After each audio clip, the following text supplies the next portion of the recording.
There are some things in life that are out of your control that you can't change and you got to live with. The choice that we have, though, is either to give up or keep on going. If you wake up tomorrow morning and blame your failure on someone or something else, you have no reason to change, do you? I want to ask you, what are you going to believe? Are you going to believe in yourself? Are you going to believe everybody else's judgment on you? Are you going to believe people when they say that you're a failure? No one really likes you. No one really cares about you. It's that son of a bitch's fault. Son of a gun! I did everything I could. But if you woke up in the morning and looked in the mirror and said, I am failing because of me, the decisions that I make, the energy I put in, I'm not passing the blame.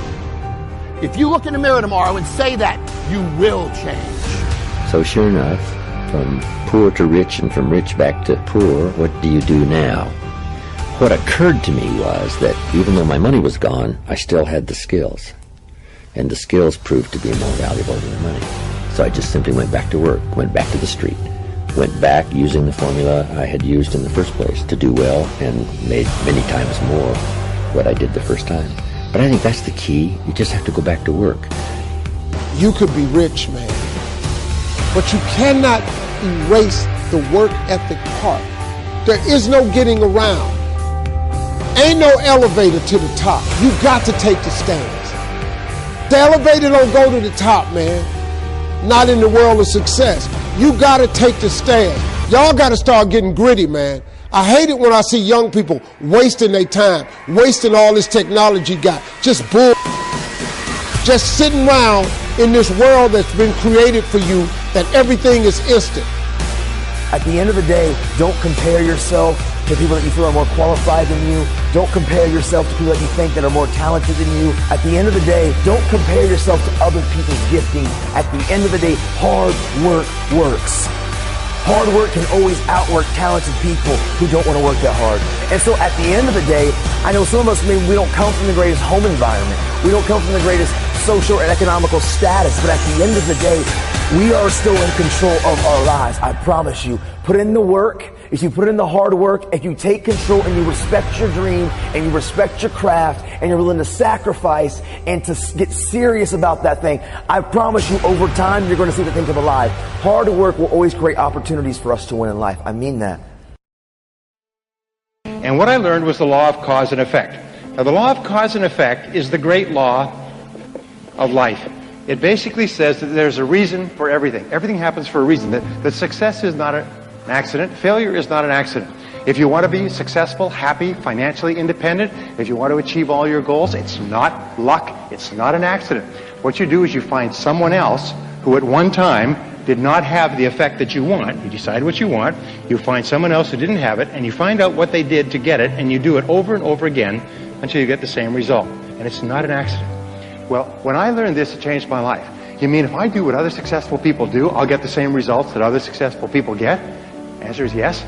You mean if I find out what top salespeople do and I do the same thing until I master it, I'll get the same results as top salespeople? I'll make the same money? I'll have the same cars? Yes. So I went out and I did it, and it worked.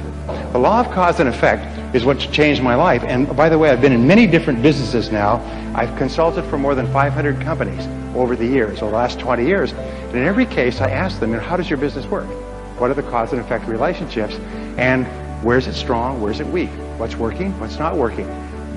Where are the places where we can gain advantage? Where are the places where we're losing money, and so on? And they think it's miraculous when I come in with this advice, which I charge them a lot of money for. Okay, so what I learned was this, is that there is a mental application. By the way, of all physical laws, there's mental applications. This is more important than anything else. It's that thoughts are causes. Thoughts are causes, and conditions are effects. Thoughts are causes. Oops. Thoughts are causes, and conditions are effects. That means your thoughts create the effects of your life. Is that your thought is creative. You're almost like a magician in your own life. You create your world by the way you think. And the interesting thing is, it's not the way you thought yesterday or the way you might think tomorrow. It's the way you think at this minute, at this moment. It's the way you think in the now that determines your life. And your thoughts are constantly creating your world on a forward basis. The wonderful thing about our society, a free society like Singapore, is that at any given time you can draw a line under the past and you can say, that was the past, but this is how I'm going to think in the future. And your whole life, just like turning the wheel of a car, goes in a different direction. If you change your thinking, you change your life. And when I learned this, you mean your outer world merely reflects your thoughts? Your outer world is merely an image of your inner world? Is that you keep attracting into your life people and circumstances in harmony with your thinking? Is that everything you have in your life you've created by the way you think? And that if you don't like anything, you can change the way you think and attract something different? Yes, all of that's possible. And once you learn that, you realize there's only one thing in the universe over which you have complete control. What is that? You only control one thing in the world. What is it? You can control your thinking. You can't control other things. You can't control the traffic, and you certainly can't control the weather, but you can control your thinking. And that's enough. Because if you will control your thinking, you control the whole world. Singapore is a tribute to human thinking. Singapore is merely an external expression of the very best thinking that has gone into building this country. This country is based on mind power. It's the most amazing thing. Look at these beautiful hotels and convention centers and office buildings. I mean, these are mental. These were mental before they were physical. Are you with me so far? It's really important to understand that. It's kind of an overwhelming thought. I had a hard time with it when I was in my early 20s. You mean my life, which was not that great, has been created by myself? Yes, it's been created by myself. So I said, well, then I'm going to start to get my thinking in harmony with what I want, rather than keep thinking the old crummy thoughts. All right, so thoughts are causes, conditions are effects. Now what this means, and it brings us to the great law, which is the foundation of all religion and all philosophy, is that you become what you think about most of the time. You become what you think about most of the time. This is the underlying principle of all religions, all philosophy, all psychology, all success, all metaphysics. Everything is you become what you think about most of the time. So the question is, what do you think about most of the time? By the way, this law is always true, except there are a couple of exceptions. If there weren't exceptions, then every young man would turn into a young woman by the age of 20. But nonetheless, you do become what you think about most of the time. Now, by the way, one of my subjects when I was poor is I began to study self-made millionaires. Self-made millionaires are people who start with zero and within one working lifetime pass the $1 million mark. But here's the point, is I studied self-made millionaires. These are people who started with nothing. They started with no money and maybe limited education. Sometimes they were brand new immigrants. Sometimes they couldn't speak the language, and they made more than $1 million. So tens of thousands of them have been studied over the years to find out what they do differently. And wouldn't that be a good thing to know, by the way? Say yes. I mean, if you want to be a self-made millionaire, I can promise you this. If you don't know how they think, you can't make it.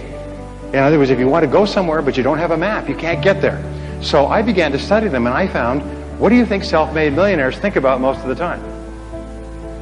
They think about becoming financially independent. Because financial independence to them is very important. They want to reach the point where they don't have to worry about money. After that, they will spend. What do you think poor people think about all the time?